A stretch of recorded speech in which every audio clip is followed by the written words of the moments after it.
Greetings, fellow book lovers, and welcome back to Colin's Corner.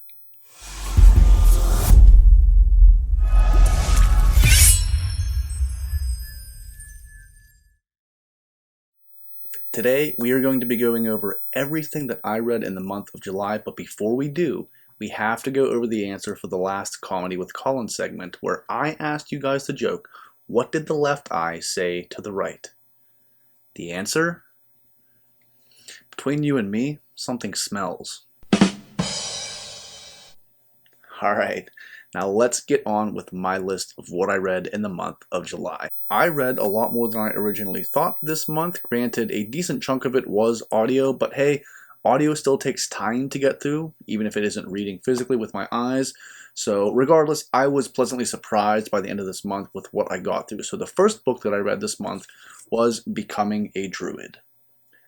Now this is book 1 in the Protectors of Brittany series by Mike Mullman. This is a self-published series that is going to be 7 books long. Now it will be 4 books in the series proper, and there will be 3 books that are going to be kind of compilations of novellas and short stories about some of the other characters in this world that Mullman has created. So Becoming a Druid has picked up a lot of steam in the self-pub community and the booktube community recently.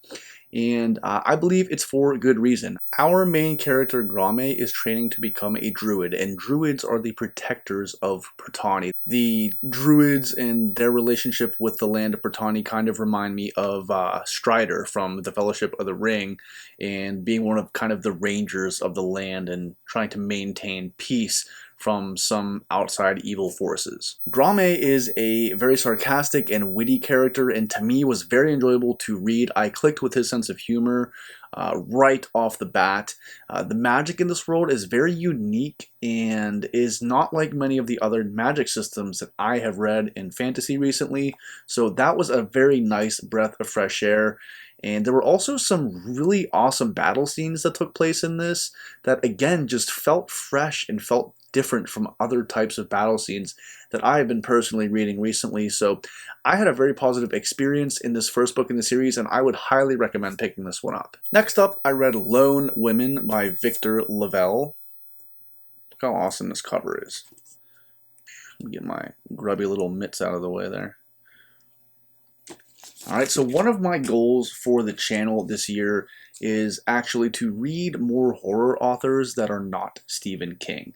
Victor Lavelle is a more contemporary horror author that I've heard some really good things about, and this book came up as one of my choices for my Book of the Month subscription 3 or 4 months ago or so, so I picked it up almost solely based off of the cover because I think that this cover is totally sweet.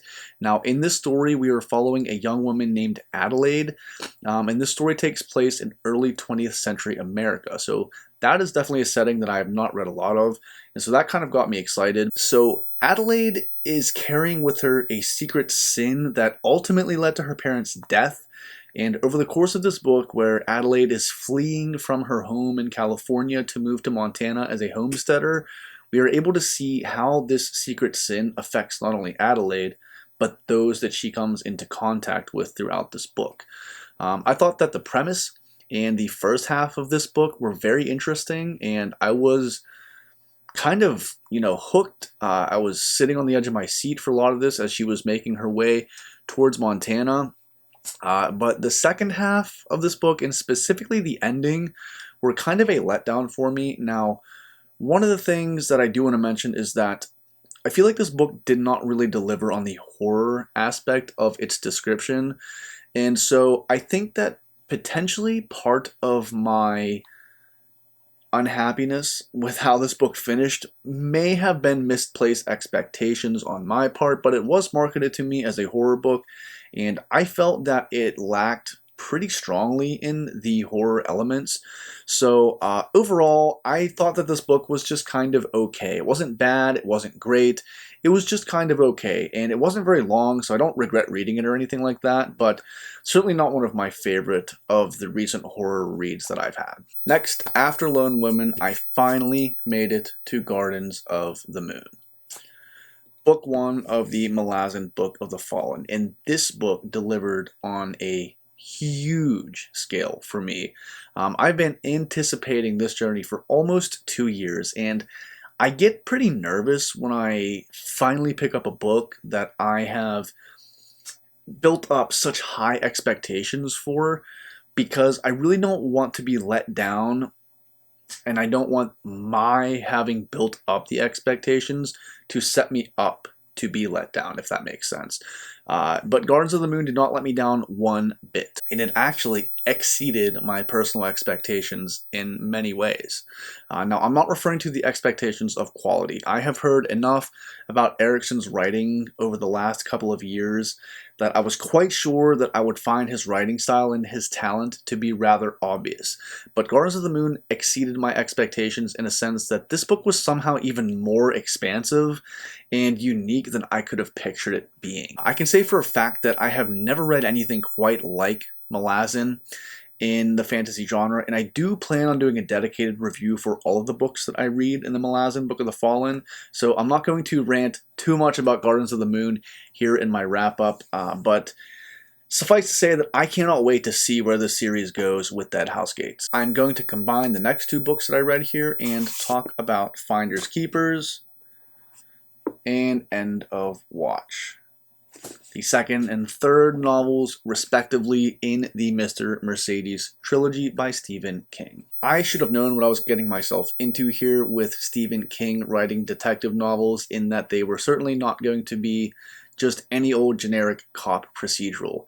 Now, Finders Keepers had me a little nervous for a while because a lot of this book follows a completely different narrative than we were getting in Mr. Mercedes. So I was kind of wondering how King was going to be able to tie this plot line that we were following through a lot of Finders Keepers back into the overall narrative.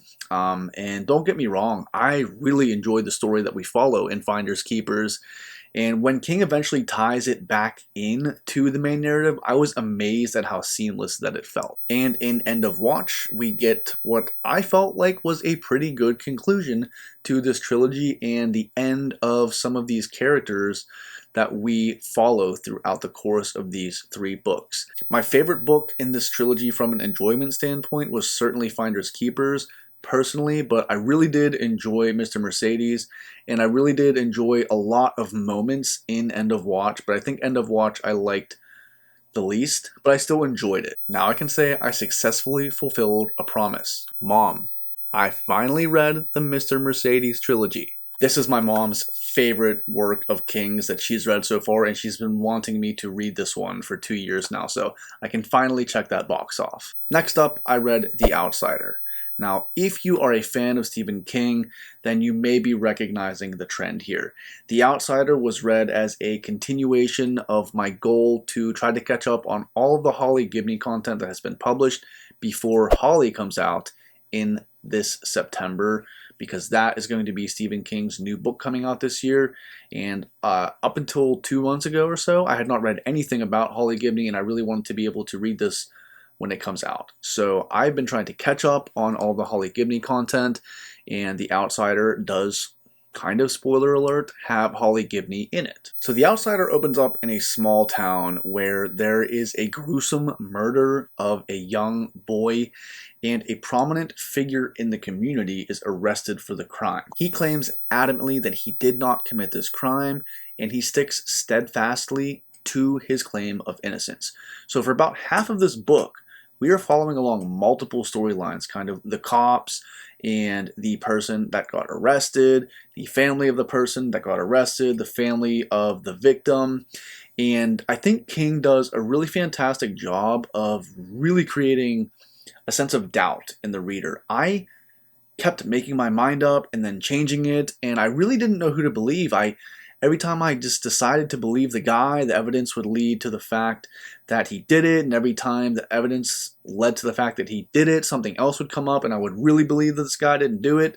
And then when we finally figure out just what the heck is going on, it is something that can only come from the mind of somebody like Stephen King, and I really enjoyed this book more than I thought I was going to. I would say that I enjoyed the first half a lot more. It kind of, and I'm not comparing this book, don't get me wrong, to Misery at all, but there was so much tension and anxiety in the first half of this book that it reminded me of the feeling that I got when I was reading Misery. Not nearly to the same degree, I would say, but it was kind of just chaotic, and I really just felt I was flying through the first half of this book because I needed to know who to believe, what the truth was. So the origins for the idea of the story actually, I believe, came from a Mexican folklore tale. That's what I was led to believe through reading this book. I'm not entirely sure if that was true or if maybe Stephen King just made that entire part up. But it seemed true to me when I read it, so I thought that that was a really cool kind of origin story for just the birth of the idea of this story. And it made for a really creative and intriguing plot. Last, but absolutely not least, guys, I capped off my month with the first book in the Tawny Man trilogy, Fool's Errand, by, of course, Robin Hobb.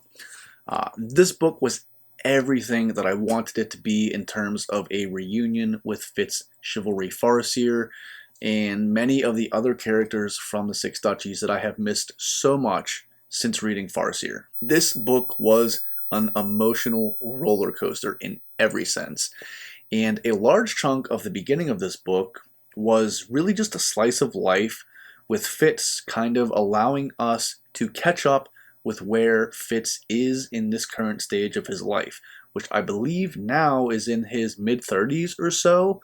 And when we left Fitz in Farseer, I believe he was around 20 years old. So there is a 15-year time gap where we don't really know what was going on with Fitz.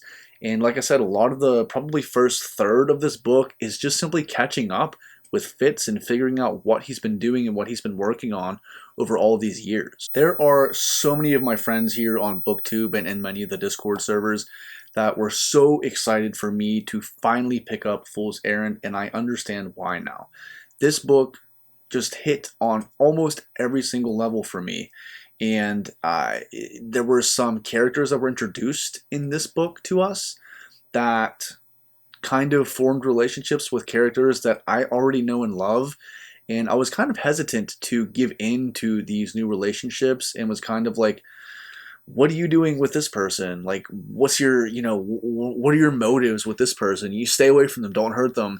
But as the story progressed and as these relationships just felt so naturally to build, which is a talent that Hobb has, I actually really enjoyed a lot of these new character relationships that we had, and certainly enjoyed seeing a lot of my favorite characters from Farseer reuniting and spending time together on the page. Many very impactful events happened in this first book in the Tawny Man trilogy, and I cannot wait to see where Book 2 Golden Fool takes us. That is going to do it for my July wrap-up.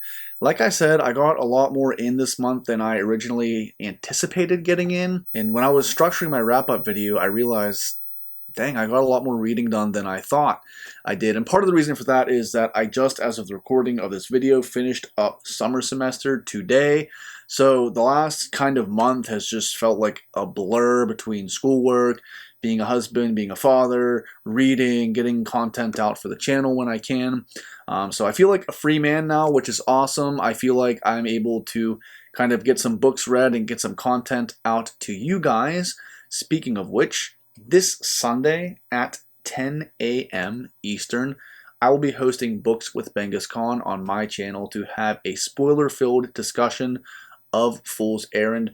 Please, if you have read this series, come and join us in the chat. It is so awesome when you guys come and just enrich the conversation, and it makes our chat just so much more enjoyable and fulfilling when you guys show up for us. I will also be taking part in a spoiler-filled discussion of Gardens of the Moon with Christopher Navo from the next chapter, Caleb from Calebrity, Usman from Bards and Books, and potentially one other content creator on the channel. We are aiming for some time next week, maybe mid next week, for that to take place. That is yet to be determined for sure, but I just wanted to give you guys a heads up to put that on your radar. Be on the lookout for that. And I will also be trying to compile and get out a dedicated review for Gardens of the Moon within the next week or so. So those are some things to be on the lookout for on the channel in the coming future. Before we end today's video, we of course have to do comedy with Colin. And today's joke is going to be, why should you never date a tennis player? If you think you know the answer, drop it down in the comments below. If you enjoyed this video, please give it a like. And if you're enjoying the content on the channel so far, please do consider subscribing. We are getting very close to 400 subscribers, which is extremely exciting. And thank you guys all for those of you that already subscribe to me and watch my videos. You have made this journey just so much fun so far, and I am really loving getting content out for you guys. I hope you are all enjoying your summer. I hope you are all enjoying what you're currently reading, and remember, you're always welcome in Colin's Corner.